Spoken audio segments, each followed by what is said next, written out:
Ever feel like you're drowning in a sea of internet advice?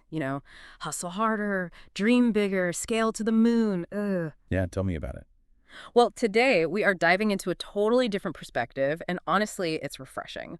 We're talking about Pieter Levels. Oh, I've heard of him. This is a guy who's basically built a tech empire, one unconventional idea at a time. Really? What's so unconventional about it? Picture this, building a whole startup every single month from his couch, probably in his shorts. Okay, that's kind of wild. But is he actually making money doing this? Oh, yeah. And that's the thing about Pieter. He's not just about crazy ideas, he's about making them work. And that's what we're digging into today. Now, fair warning, our source material is a little different this time. Oh, what is it, a stack of dusty old books? Close. It's actually an epic interview with Lex Fridman, like marathon runner level long. Okay, I can see why we're doing a deep dive then. Who has that kind of time? Exactly. So we've done the heavy lifting, sifted through the hours of conversation, and pulled out the good stuff, the surprising tactics, the little anecdotes that make you go, wait, what? All the parts that will make you rethink what's possible. I love those little details. They always end up being the most insightful. Right. Like, take his 12 startups in 12 months challenge. Talk about a crash course in making things happen. 12 startups. This- In a year. That's insane. What was the point of all that? That's the thing. It wasn't about speed for the sake of it. It was about proving a point. Which is? Sometimes the best way to win is to stop overthinking and just get building. So less about the perfect business plan, more about just throwing stuff at the wall and seeing what sticks. Exactly. It's all about rapid prototyping, getting your idea out there, even if it's a little rough around the edges. If it works, great. If it doesn't, you've only invested a month. On to the next one. That's a pretty interesting approach. And a great example of this is his very first project in this challenge, Play My Inbox. Hey, my inbox. What's that? Some kind of email productivity tool? Not even close. Imagine this. It's the pre-Spotify era, right? You're emailing friends' YouTube links for new music. Oh, man, I remember those days. My inbox was a musical mess. Right. So Pieter, being the problem solver he is, creates an app. It scrapes those music links from your Gmail and boom, instant playlist. Wait, seriously? He built a pre-Spotify. Spotify. That's kind of brilliant. Pure genius. And it all started from a simple observation about how we were using the internet.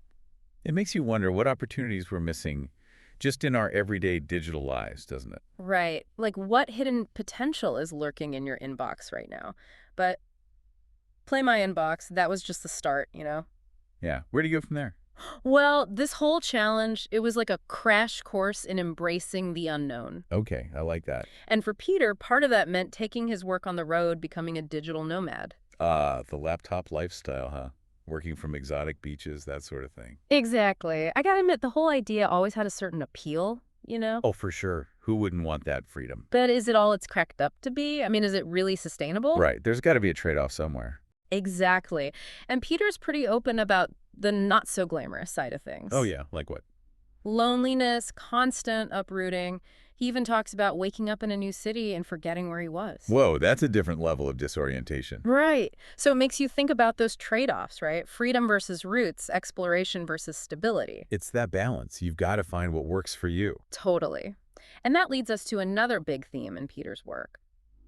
Building things people actually want, things they'll pay for. Okay, so less about chasing downloads and more about finding real value. Exactly. Forget the whole Silicon Valley obsession with growth hacking and venture capital.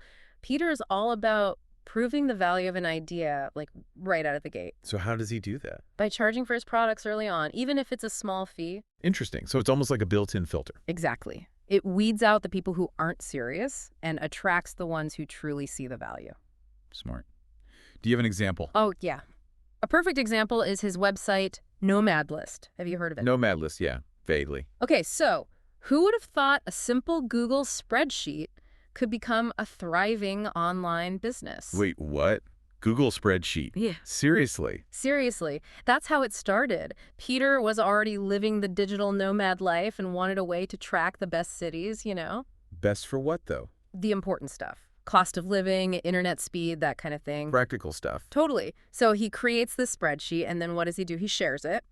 And the response... People loved it. Loved it. It was the simplicity, the transparency. It just clicked. So it was user-generated content before user-generated content was even a thing. Exactly. It just goes to show you don't need fancy features or $1 million marketing budget to create something people find useful. Sometimes the simplest solution, the one that solves a real problem, that's what resonates. You know, it's funny. For a guy who launches startups faster than some people order takeout, Peter's surprisingly lo-fi when it comes to his actual setup. Oh yeah. How so? We're talking like working from the couch, using basic Notepad, the app that comes pre-installed on every computer. Really? Not even a fancy text editor. Nope. And get this, he swears by brown noise to get in the zone. Brown noise. Like the sound of a distant thunderstorm. Exactly. It's Yeah. almost counterintuitive, right? Yeah, totally. The world's obsessed with standing desks and productivity hacks, and here's Peter, building an empire with the digital equivalent of pen and paper. It's like he's found freedom and simplicity, but does it actually work? Well, it clearly works for him. Maybe it all comes back to removing distractions, cutting through the noise literally. Focusing on what matters. And hey, maybe the rest of us can learn a thing or two from that. Maybe the couch is the perfect workspace after all. Maybe we should all give brown noise a try. Now, speaking of unconventional approaches, we've got to talk about Peter's take on AI, specifically how he built his business, Photo AI. Right, photo AI. That was back in the early days of AI image generators, wasn't it? Exactly, when that whole scene was just exploding. For people who don't know, can you give us a quick rundown of what those are? Sure. Basically, they're these tools that can create like crazy realistic images from just text descriptions. It's like magic, but with code. Yeah. So how did Peter take this cutting-edge tech and turn it into a successful business? By sticking to his guns, actually. While everyone else was busy mastering these super complex AI models, frameworks. Getting lost in the weeds a little. Exactly. Peter kept it simple. He used the tools he knew, even if they weren't the flashiest, newest things out there. He's all about that vanilla JavaScript, right? You got it. Just the core language, no need for tons of fancy add-ons. So it's like building a house from scratch versus using a pre-made kit. Perfect analogy. And for someone like Peter, who's all about speed and efficiency, vanilla JavaScript is the way to go. No distractions, just results. And you know what's even funnier? He admitted to using an older version of Stable Diffusion, that's a popular AI image generator, simply because it worked better for what he needed. So he's not chasing the hype, just the results. Exactly. It's about finding what works for you and sticking with it, even if it means ignoring the newers is always better mentality. Which honestly can be hard in the tech world. Things move so fast, but it's a good reminder. It is. And, you know, that brings us to what might be the most surprising thing about Peter. He thinks retirement is kind of boring. I know, right? It's like coming from a guy who launches companies for breakfast, but hear him out. For Peter, work is synonymous with passion. It's about building, exploring, creating. Retirement isn't launching on a beach. It's the freedom to keep doing what he loves. It makes you think about those traditional definitions of success, Mhm. what it really means to live a fulfilling life. It really does, and I think that's the beauty of these deep dives, especially with someone like Pieter Levels. He makes you question your assumptions, pushes you outside your comfort zone. Totally. It's inspiring, even if you're not about to quit your job and launch 12 startups. Absolutely. He reminds us that we have the tools, we have the information. The real question is, what are we going to do with it? What problem are we going to solve? Hmm. And that's a wrap on our deep dive into the world of Pieter Levels. We hope you're feeling inspired, maybe a little less stuck in that sea of generic advice. Definitely. Go out there, embrace your inner indie hacker, and build something amazing. Until next time.